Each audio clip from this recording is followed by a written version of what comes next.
Bron Breakker is in the headlines for a reason that fans understand, so we're going to check that out. We're also going to see what's up with the Judgment Day, with Roxanne, and with more. Starting things off with Bron Breakker and this new report about what's allegedly going on with him. The rumor that's circulating right now is that Bron Breakker is reportedly very frustrated with his current usage and what the creative team is giving him to work with. And even before this report about his frustration came out, this was already a topic that the whole community was discussing. Fans noticed how Bron Breakker at the start of 2026 versus the Bron Breakker of summer 2026, it's pretty much two completely different stars with very different trajectories. In late 2025, coming into early 2026, Bron Breakker was looking like WWE's next huge breakout star. Especially after kicking Seth Rollins out of the picture for the Vision, everything just looked perfectly in place for Bron Breakker. He had Bronson Reed by his side, he had Paul Heyman as his manager. Bron just seemed destined for the biggest year of his career in 2026. He opened up the year, by the way, as the #1 contender for the World Heavyweight title. He did end up losing that match, but even then, it still really felt like momentum was on his side. He was originally set for a huge WrestleMania match against Seth Rollins, but, well, he got seriously injured on the road to WrestleMania, so he missed a large chunk of early 2026. Bron was cleared in time for WrestleMania 42, but then WWE decided not to do Bron versus Seth at WrestleMania after all because, well, they wanted to flesh the program out and devote more time to it. So Bron missed WrestleMania, and instead he just returned at the show for a quick run-in on Seth Rollins. Bron and Seth then entered a long feud with each other that, never really picked up any momentum. That feud pretty much felt flat right from the start. It never really went anywhere. And to make matters worse for Bron Breakker individually, Bron ended up losing the final match of that feud with Seth Rollins. So, on a feud that was pretty lifeless from the start, the exclamation point was Bron losing it as well. Just a complete momentum-destroying situation there. And with Logan Paul getting injured, Bron Breakker was then dragged into being Austin Theory's tag team partner going forward, and now is in the tag team division. And word on the street, the big rumor, is that Bron Breakker is frustrated with how 2026 has been turning out for him from a creative point of view. And Bron's frustration is completely understandable, I think. You can definitely see why he's a little bit bothered by how this year's turned out for him. Again, start of 2026, we were all looking at Bron Breakker as somebody who was credible enough to dethrone CM Punk as world champion. Someone who could go toe-to-toe with the biggest stars in the company, like Roman Reigns, Cody Rhodes. Felt like he was just about to break out and beat several of those top stars. But now, current day, it feels like he's plummeted a few levels. They took Paul Heyman away from him. He's in the tag team division. And his biggest rival at the current day is Otis and Tozawa. So the frustration from Bron is something that you can really see, fully understand. From headlining shows with world title matches to facing a tag team that's pretty much known as a comedy sort of act. It's a ginormous fall in the card and something that's really been bothering Bron Breakker and all of his fans too. Everyone is using Oba Femi right now as the comparison and really the mirror of what they expected Bron Breakker to be like. Ever since Oba debuted in early 2026, he was presented as a very big deal. And so far, so good. Oba absolutely feels like a top star on the card, despite really being on the main roster for only a couple of months. And on top of a great presentation, he is in a red-hot, long-term program with Brock Lesnar.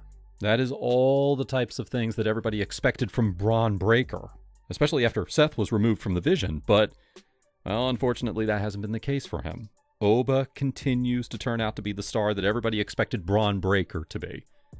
But hold the phone, it's not completely doomsday yet for Bron Breakker. He's still really young, and with the right creative treatment, he can certainly get back to where he was in late 2025, early 2026. It's obviously, of course, though, up to WWE to get him back to that point. Him as a bystander to the whole entire drama between Maxine and Otis is definitely not going to help him rise back up on the card. But there still has to be a way that they can get him back on track. A big reoccurring fan theory that just keeps popping up in the community is this idea of Bron either completely destroying the Vision from within until the group's no more, or maybe just leaving the group himself after his character becomes frustrated with the lack of success that the group's having. Fans just think it's probably a good idea right now to get Bron away from that group and put him back as a solo act. Maybe Paul Heyman can link back up with Bron Breakker once Braun leaves the Vision, and then that could help Braun out a bit. A solo heel act with Paul Heyman by his side?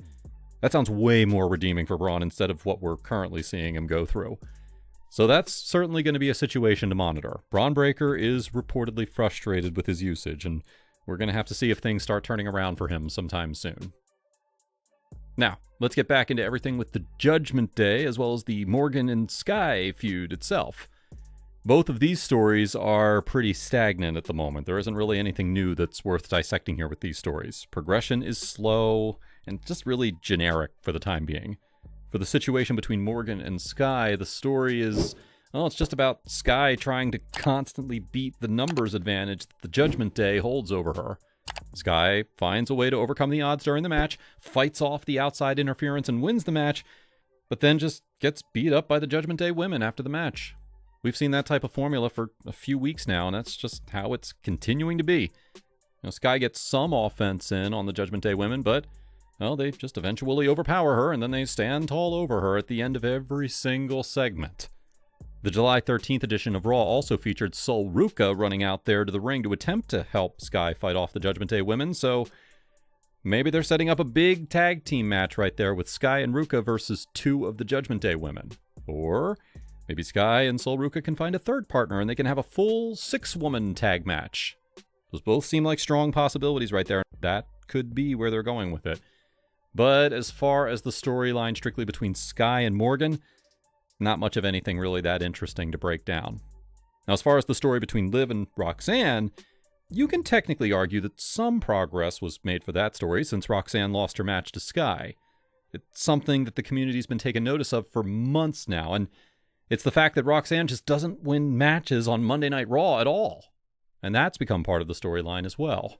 With Roxanne looking like she's going to be parting ways with the Judgment Day in the coming months, they are really stacking up these personal losses for her as a way to help her reach that boiling point so that she can snap on Liv and the Judgment Day.